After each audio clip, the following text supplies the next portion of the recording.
మాతృదేవోభవ.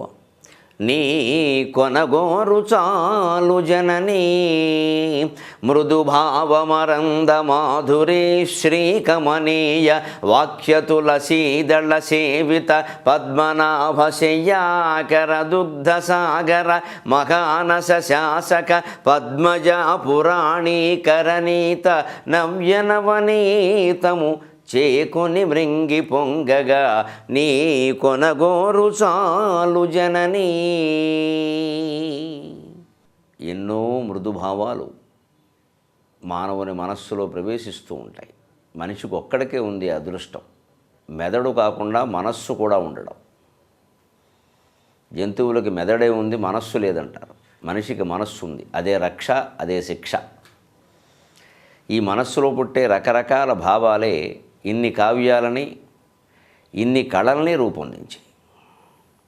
ఈ మృదువైన భావాలే తులసీ దళాలుగా మేము శ్రీ మహావిష్ణువుని అర్చిస్తే, ఆ శ్రీ మహావిష్ణువు శయనించేటువంటి పాలసముద్రానికి అధినాయకురాలైన లక్ష్మీదేవి ఈ భావాలతో ఆ పాలసముద్రాన్ని మధించి వెన్నని వెలికి తీస్తే, అమ్మా ఆ వెన్న మేము తినాలన్నా కూడా కన్న తల్లివైన నీ కొనగోరు తాకిడి మాకు అవసరమమ్మా.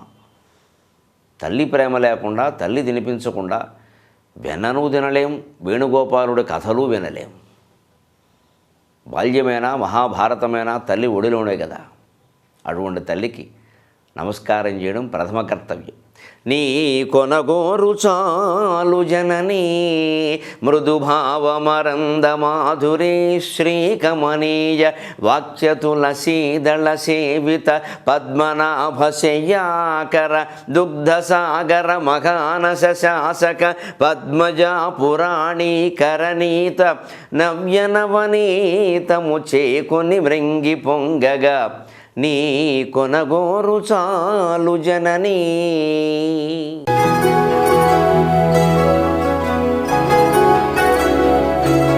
లోకంలో మనం ఇప్పటికీ కూడా వస్త్రాలకు ఉండే ప్రాధాన్యాన్ని గమనిస్తూనే ఉన్నాం. ముఖ్యంగా భారతదేశంలో వేషధారణని బట్టి మనిషిని అంచనా వేస్తారు. పాశ్చాత్య దేశాల్లో ఇది చాలా తక్కువ. ఒక విశ్వవిద్యాలయంలో పాఠాలు చెప్పే ఆచార్యుడు ఓ నిక్కర్ వేసుకుని వెళ్ళిపోతాడు, ఓ టీషర్ట్ వేసుకొని పాఠాలు చెప్పేస్తాడు. పిల్లలు ఏమనుకోరు, ఎవరు ఏమనుకోరు. అక్కడ స్త్రీ పురుషులు ఇద్దరి వేషధారణ కూడా వాళ్ళ ఇంట్లో ఎలా ఉంటారో ఇంచుమించు బయట అలాగే ఉంటారు అన్నట్టుగా ఉంటుంది. ప్రత్యేక వేషాలు ఏమి ఉండవు. కానీ మన దగ్గరికి వచ్చేసరికి వృత్తిని బట్టి వేషం, కులాన్ని బట్టి వేషం, మతాన్ని బట్టి వేషం, ప్రాంతాన్ని బట్టి వేషం, అంతేకాకుండా పనిని బట్టి వేషం. ఇంట్లో ఉంటే ఒక వేషం, బయటికి వెడితే ఒక వేషం, అది సభలో పాల్గొంటే ఒక వేషం, ఏదో వేరే కార్యక్రమం అయితే ఒకటి. ముఖ్యంగా ఆడవాళ్ళకైతే అసలు పేరంటం అయితే వేరు, పెళ్ళైతే వేరు, పేరంటం యొక్క రకాన్ని బట్టి కూడా చీర వేరు. ఒక్కోసారి వాళ్ళు అంటారు ఇది ఫలానా అని చెప్పొద్దా, ఇంకో చీర కట్టుకొచ్చేదాన్ని అంటారు. అదేమిటి ఇప్పుడు దీనికి ఏమైంది అంటే అదంతే, అదేదో పెళ్ళి అనుకున్నాను నేను, వేరే పార్టీ అని చెప్పొచ్చుగా ముందే. ఈ అంచు అక్కడ బాగుండదు. మనకి విచిత్రంగా ఉంటాయి మగవాళ్ళకి విషయం. ఈ అంచు బాగుండదు ఏమిటిరా బాబు, కొడుకు పుడితే ఒక అంచు, కూతురు పుడితే ఒక అంచు ఉంటుందంట, అంతే. మరి ఇంత వైవిధ్యం వేషధారణలో భారతదేశంలో ఉంది కాబట్టి ఇక్కడ వేషధారణ గురించి ఒక చమత్కారమైన శ్లోకం పుట్టింది. ఏ బట్టలు కట్టుకుంటే ఏమిటి, అసలు కట్టుకుంటే ఏమిటి, కట్టుకోపోతే ఏమిటి అని ఆలోచించద్దండి. కిం వాససేయం న విచారణీయం వాస ప్రధానం ఖలు యోగ్యతాయాః. కిం వాససేయం న విచారణీయం వాస ప్రధానం ఖలు యోగ్యతాయాః. పీతాంబరం వీక్ష్య దదౌ తనూజాం దిగంబరం వీక్ష్య విషం సముద్రక. పీతాంబరం వీక్ష్య దదౌ తనూజాం దిగంబరం వీక్ష్య విషం సముద్రక. కిం వాససా ఇయం న విచారణీయం. ఏ బట్లయితే ఏమిటి అని ఆలోచన చేయకండి, అదంత చిన్న విషయం కాదు. కారణం వాస ప్రధానం ఖలు యోగ్యతాయాః. మనిషి యోగ్యతను నిర్ణయించడానికి సమాజంలో, ముఖ్యంగా భారతీయ సమాజంలో బట్టలు ఒక ప్రధానమైన విషయం. ఇప్పుడు మాబోటిగాడు ఈ పురాణాలు ప్రవచనాలు ఈ సరదాకి ఈ సాహిత్యం మాట్లాడేవాళ్ళు ఈ వేషంలో ఉంటే ఆ గౌరవం వేరు. ఓ ప్యాంటు చొక్కా వేస్తే అది వేరు, అది కూడా తెల్ల ప్యాంటు చొక్కా కొంచెం పర్వాలేదు, అర్థం చేసుకుంటారు. ఓ ఎర్ర జీన్సు ఓ నల్ల ప్యాంటు వేసి ఏదో అయిపోయామండి, నల్ల టీషర్టు వేస్తే అయిపోయినట్టు. ఏంటంటే మీకేం బుద్ధులు ఏమిటండి, పెద్దవాళ్ళు కూడా ఇలా తయారయ్యారట. అసలు కుర్రాడు ఎవడైనా ఆ వేషంలో ఉండి ఒకవేళ అష్టావధానం చేస్తానంటే చెయ్యనివ్వరు. ఇది సంప్రదాయ కళ, నువ్వు సరిగ్గా ఉండాల్సిందే అని మొత్తేస్తారు మొత్తం మీద. మీకు ఆశ్చర్యం ఏం లేదు. నేను 94లో మొదటి శతావధానం చేసే వరకు నేను ప్యాంటు చొక్కాతోనే చేశాను అవధానాలు. 92 విజయదశమిలో మొదలుపెట్టాను. ఒక 30-40 ఏవో అయ్యాయి. తర్వాత 94లో ఎప్పుడో శతావధానం చేశాను, అది కూడా నేను ప్యాంటు చొక్కాతో చేశాను. కానీ రెండవ శతావధానం 95 మే నెలలో ద్రాక్షారామంలో చేసే సమయానికి మా గురువులు శ్రేయోభిలాషులు ఇంట్లో వాళ్ళు సహా అందరూ పంచి కట్టవలసిందే అని లేకపోతే నిరాహార దీక్ష చేస్తామన్నది గొడవ అయిపోయింది. మీరు ఈ కళ ఏమిటి, ఈ వేషం ఏమిటి అందరూ అంటున్నారు. సరే, లోకాభిప్రాయానికి ఎంత విలువ ఇయ్యాలో నాకు అర్థమైంది. ఏం చేస్తాం, మనకి ఇష్టం ఉన్నా లేకపోయినా నాకేం ఏదైతే ఏముంది, నేను తెల్ల ప్యాంటు తెల్ల చొక్కా వేశాను, ఏం వేరే వెర్రి వేషం వేయలేదు. నేను ఉపాధ్యాయుడిగా నేను అలవాటు పడ్డాను. ఇప్పుడు దీనికోసం ప్రత్యేకంగా వేషం ఎందుకు, ఈ కృత్రిమత్వాలు నాకు మొదటి నుంచి నచ్చవు. కానీ ఏం లేదు, అది సంప్రదాయ కళ, దాన్ని అదే వేషంలో ఉండాలి. సరే, మంచిదేని అలవాటు చేసుకున్నాం, బాగానే ఉంది. అందులో కూడా మన ప్రజ్ఞవుడు చూపిస్తూనేమన్నా పంచగట్టుట ఎందు పద్యమల్లుట ఎందు గరికపాటికి సాటి గరికపాటి అనే మన యోగ్యతాపత్రం మనకి ఎలా ఉంది, పంచ కట్టాలన్నా మీరే, పద్యం అల్లాలన్నా మీరే అని. అంటే దాంట్లో కూడా మన ప్రజ్ఞవుడు చూపించాం. ఇప్పుడు అలవాటు పడిపోయాయి. అలవాటు పడ్డాక ఏమైంది, అవధానాలు కాదు, మామూలు ఏ సభలో పాల్గొన్నా ఇంతే. అసలు కొన్ని సభల్లో అయితే కొంతమందికి ఆ సంప్రదాయమైన పట్టుదల ఎలా ఉంటుందంటే, ఈ పొరపాటుని ఒకసారి నేను కళాశాలలో పాఠం చెబుతూ అక్కడి నుంచి వెళ్ళి ఓ సభకి వెళ్ళాను. వెళితే ఒక ఆయన చూసి వెంటనే వచ్చి, ఏమండి మీకేం పంచకండువా దొరకలేదా అని లేదండి. ఏంటండి మీరు ఎలా ఉంటే అలాగా, బ్రాహ్మలో పండితులు అని మొదలుపెట్టి బయటికి వెళ్ళిపోయి వెంటనే పంచకండువా పట్టుకొచ్చాడు, కొనేసాను. అసలు ఇంక బతిమాలి, ఇంక మీరు దిగండి, మీరు మార్చండి, మీరు కూడా మీ ఇలాంటి వేషానికి మేము చాలామంది ఉన్నాం, మీరేంటిది. ఇది ఒక రకమైన బలవంత బ్రాహ్మణార్థంలాగా గౌరవంలో కూడా ఈ దేశంలో బలవంతాలు ఉంటాయి. ప్రజాభిప్రాయం ప్రకారమే మనం ఉండాలి. అందుకే కవి ఏమంటున్నాడు అంటే, కిం వాససేయమున్న విచారణీయం. ఇదేమిటి, ఏ బట్టలు కట్టుకుంటే ఏమిటని ఆలోచించకండి, కొంచెం చూడండి జనాభిప్రాయం. ఏదో అంత గౌరవమైనప్పుడు అవి ఉండదు, ఆ వేషంలో ఉండొచ్చుగా, నీ ఇంట్లో ఇష్టం వచ్చినట్టు ఉండే ఎవరొద్దన్నారు.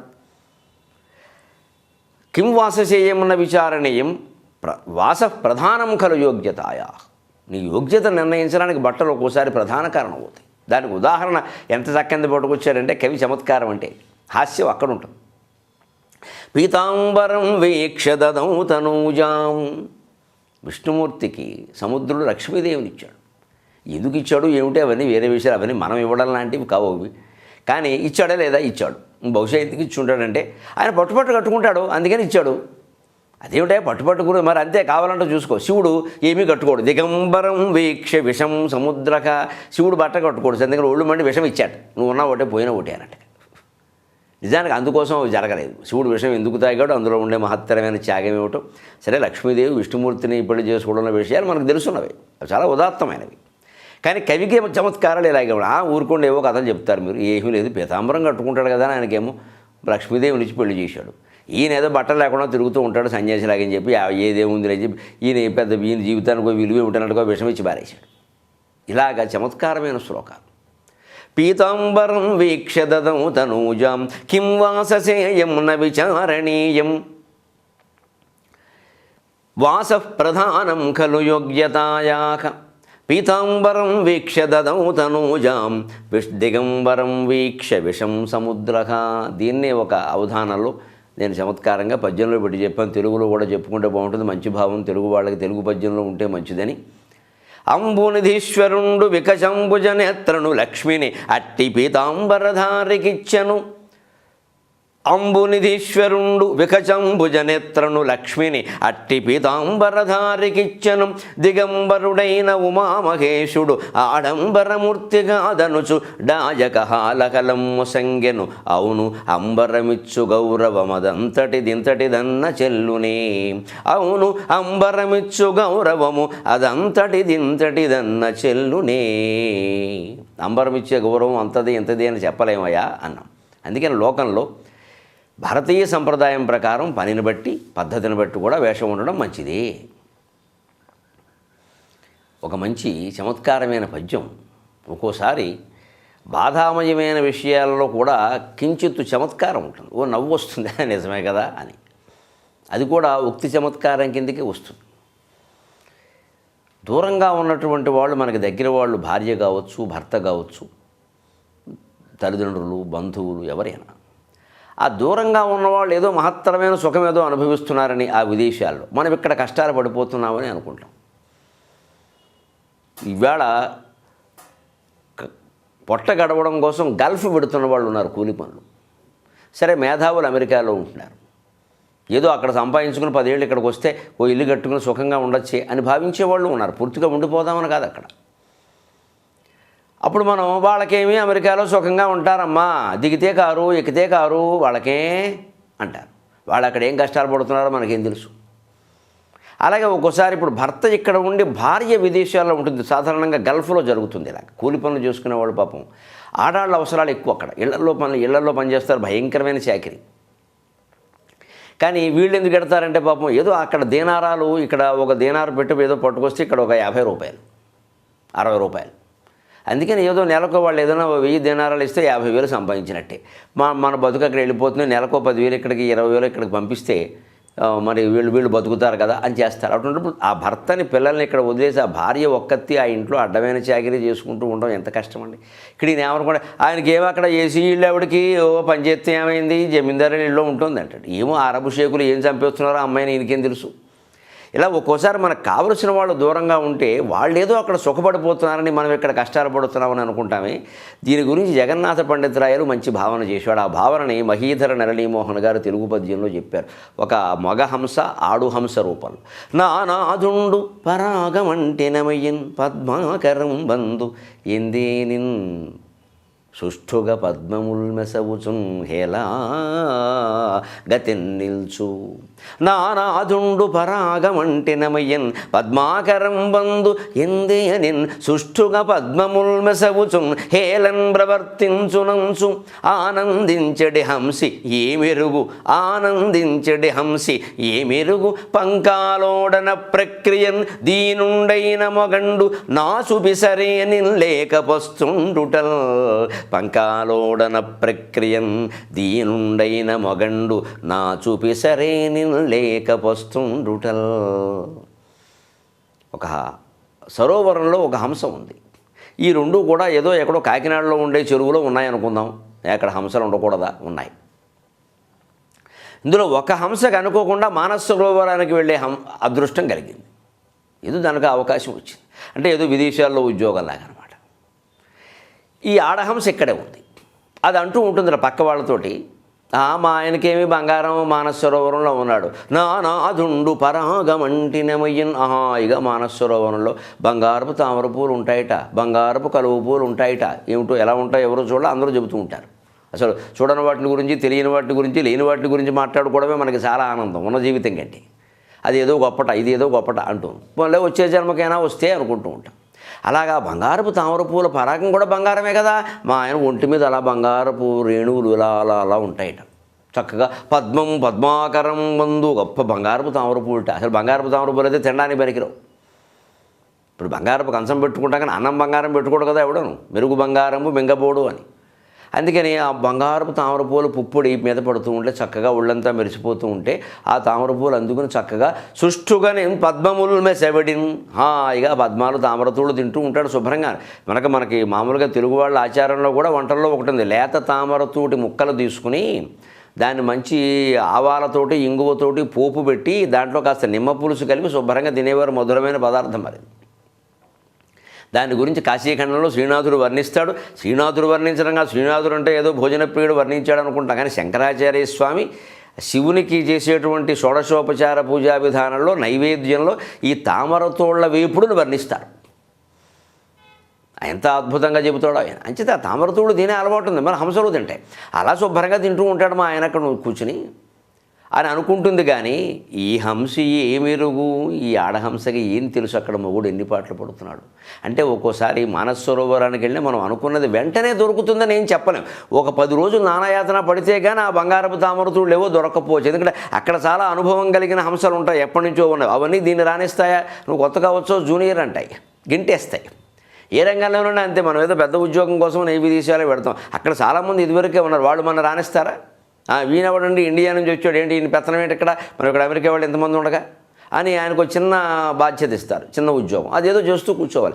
దానికి ఒక 2 ఏళ్ళు పడుతుంది. అక్కడ సామర్థ్యం నిరూపించుకోవాలి. అప్పుడు యజమాని రావాలి. ఏమిటండి ఈ భేదాలు ఏమిటంటే, ఇక్కడ మాకు పని ముఖ్యం, మాకు ప్రపంచం అంతా ఒకటే అని అప్పుడు ఆ యజమాని ఇతన్ని యజమాని చేస్తాడు. అప్పుడు వాళ్ళు నోరు మూసుకుంటారు. ఇంకా ఆ స్థితి వచ్చే వరకు ఈయన పడాలా వద్దా?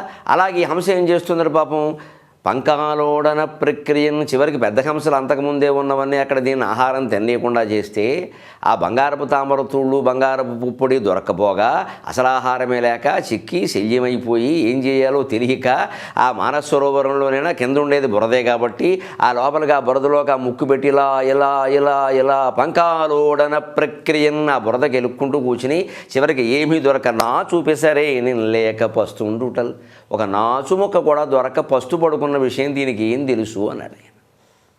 అంచేత ఎప్పుడు దూరపు కొండలు నునుపు అన్నట్టుగా దూరంగా ఉన్న మనుషులు ఏదో సుఖపడుతున్నారని, మనం ఏదో ఇంట్లో ఉండి ఏదో కష్టాలు పడుతున్నామని భావించడము సరికాదు. అలాగే ఈ దూరంగా ఉన్నవాళ్ళు నీకే ఇంట్లో కూర్చున్నావు సుఖంగా తినడం పడుకోవడమనో, నేను చూస్తున్నాను ఇక్కడ ప్రయాణాల్లో అండము పనికిరాదు. ఎందుకంటే ఇంట్లో వాళ్ళు ఒక్కళ్ళు ఉండడం వల్ల ఎన్ని యాతనలు పడుతున్నారు. అసలు చాలామంది మన దేశంలో ఆడవాళ్ళకు లక్షణం ఏమిటంటే పాపం వాళ్ళు ఒక్కళ్ళే ఉంటే టిఫిన్ కూడా చేసుకోరండి. మా ఒక్కడు నేను ఏం తింటానంటే ఒక్కతిని ఏదో 2 బిస్కెట్లు తిందాం అని గడిపేసేవాడు చాలామంది. మన దేశంలో ఆడవాళ్ళకంటే ఇప్పటికీ ఓ మర్యాద ఉంది, ఓ లక్షణం. మర్యాదను కూడా అనడానికి లేదు పూర్తిగా. మగవాళ్ళు లేకపోతే పిల్లలు కూడా దగ్గర లేకపోతే ఏం చేసుకోరండి అసలు. ఏదో ఏం తింటాంలే, ఏం చేసుకుంటాం, ఓ 2 బిస్కెట్లు తిని ఓ టీ పెట్టుకుని మాటికి టీ కాఫీలు కలుపుకుంటారు. అదేదో నీరసం పోగొడుతుందని ఒక అభిప్రాయం. వంట దగ్గరికి వచ్చేసి బద్దకించి ఆ ఊరగాయ ముక్క వేసుకుందాం, ఆయన ఉంటే అలాగో తప్పదు. ఇది ఒక రకంగా ఏమిటో విరక్తో ప్రేమో మరోటో బద్ధకమో తెలియదు కానీ జరుగుతుంది చాలా చోట్ల. అంటే వీళ్ళ గురించి ఆ బయట ఉన్న వాళ్ళు ఏమనుకుంటారు, దానికి ఏమిటండి సంపాదన చేస్తుంటే సుఖంగా కూర్చొని తినలేక అంటారు. ఏం లేదు. అందుకే ఎప్పుడు మనకు పరోక్షంలో ఉన్నవాళ్ళు ఎంత దగ్గర వాళ్ళు దూరం వాళ్ళు ఎవరైనా వాళ్ళు ఏదో బాగున్నారనుకోవడం, మనం బాగులేమనుకోవడం, ఇంకో వృత్తి బాగుందనుకోవడం, ఇంకో వృత్తి బాగుందనుకోవడం, మన వృత్తిలో లోపం ఉందనుకోవడం, ఇవన్నీ అపార్థాలే. అసలు ఆ విషయం ఏం తెలియక మాట్లాడుతూ ఉంటాం మనం. దానికోసమే ఈ పద్యం. నానాదుండు పరాగమంటినమయన్ పద్మాకరం బంధు ఇందేనిన్ సుష్ఠుగ పబ్జముల్ మెసవుచున్ నానాదుండు పరాగమంటినమయన్ పద్మాకరం బంధు ఎందేనిన్ సుష్ఠుగ నబ్జముల్ మెసవుచున్ హేళన్ ప్రవర్తించునంచు ఆనందించడి హంసి ఏమిరుగు పంకాలోడన ప్రక్రియన్ దీనుండైన మొగండు నా చూపిసరేనిన్ లేకపోస్తుండుటల్. ఈ వారం ఒక మంచి చలోక్తి ఒక అవధానం చేస్తుంటే అడిగారు. అప్పుడు నాకు 40 ఏళ్ళు ఉండేవి, 35, 40 కూడా. అప్పుడు కొత్తగా అవధానాలు మొదలుపెట్టి ఏదో 3-4 ఏళ్ళు చేశాను. అందుకని 35 ఏళ్ళు 40 ఏళ్ళు అవధానాల్లో కొంచెం పెద్ద వయసు కింద లెక్క మరి. ఎందుకంటే 16 ఏళ్ళకే మొదలుపెట్టేవాళ్ళు ఉన్నారు. ఓ కుర్రాడు 16 ఏళ్ల కుర్రాడు ఇంకా 10th క్లాస్ కూడా చదువుతున్న అబ్బాయి అప్పుడు అవధానాలు మొదలుపెట్టాడు. ఏదో చేస్తున్నాడు, కుర్రాడు కదా చేశాడు, అందరూ ప్రోత్సహించేవారు. మా ఊళ్ళో పెట్టే ముఖ్యంగా పాఠశాలలో పెట్టించేవారు. నిజానికి ఆ 3-4 ఏళ్ళు కష్టపడి నేను చేసిన అవధానాల సంఖ్య కంటే ఏడాదిలో అతను చేసింది ఎక్కువ. దీన్ని బట్టి అతను చూసి నేను ఏమైనా అసూయపడాలా, కానీ అతను 2 ఏళ్ళకి అతను మానేశాడు. నేను మరి కొనసాగుతూనే ఉన్నాను 20 ఏళ్ళుగా. ప్రతిభే ఇప్పుడు ఈ తారాజువలా ఎగిరేవాళ్ళు తారాజువలాగే పడతారు, తాడి చెట్టులా ఎదిగేవాళ్ళు తాడి చెట్టులా నిలబడతారు. అటువంటిప్పుడు సరదాకు ఒక ప్రశ్న వేశారు అప్రస్తుత ప్రసంగాలు. ఏమిటండి 16 ఏళ్ళ కుర్రాళ్ళు కూడా చేస్తుంటే అవధానాలు ఇంక మీరు ఎందుకండి 35 ఏళ్ళ నుండి మానేయక అన్నాడు సరదాకి. లేదయ్యా, ఎవరు సరదా వారిది నాయన. 16 ఏండ్ల కుమారుడు సుదతిని పెండ్లాడి నిరత సురతుండైనన్ 16 ఏండ్ల కుమారుడు సుదతిని పెండ్లాడి నిరత సురతుండైనన్ ముదమున్గని తండ్రియు తన మదవతితో కాపురమ్ము మానంజనునే. కొడుకు పెళ్లి చేసిన అబ్బాయి వాడికి 20 ఏళ్ళు వచ్చాయి కదా, వాడు కాపురం మొదలెట్టాడు కదా, తండ్రి కాపురం మానేస్తాడా? వీడి భ్రమ వీడిది. ఎందుకంటే వాడు అనుభవించే సౌఖ్యాలు వీడివిగావు, వారి అనుభూతులు వీరివిగావు, నాదైన అనుభూతి నాదిగానా అని. అంచేత కొడుకు పెళ్లి చేసిన వాడు కాపురం మొదలెట్టాడు కదా అని చెప్పి ఈయన కాపురం మానేడు కదయా. తండ్రి కాపురమే, కొడుకు కాపురమే. లెక్క పెళ్ళి మనమే చేస్తాం దగ్గరుండి. అంచేత వారిని శోభనం గదిలోకి మనమే పంపిస్తాం, తలుపులు వేసి. ఆ అనుభవాలు వేరు, వీడి అనుభవాలు వేరు కదా. అంచేత ఆయన ఎవరో మొదలెట్టారని నేనెందుకు మానేయాలని ఆయన, ఆయనది బాలావధానం, నాది ప్రౌఢావధానం అన్నాను. ఇలా చమత్కారంగా మనం మాటలతో నెగ్గుకుని రావడమే సాహిత్యంలో ఒక గొప్ప విషయం. అదే సాహిత్యంలో హాస్యం ద్వారా మీరు సుమారుగా 190 భాగాలుగా నేర్చుకుంటూ ఉన్నారు. త్వరలో మనం 200వ భాగంలో ప్రవేశించి ఏదో ద్విశత భాగోత్సవం కూడా జరుపుకోబోతూ ఉన్నాం. అందుకని మీకు ముందుగానే శుభాకాంక్షలు అందజేస్తూ మళ్ళీ వారం కలుద్దాం. అంతవరకు తెలుగులో మాట్లాడదాం.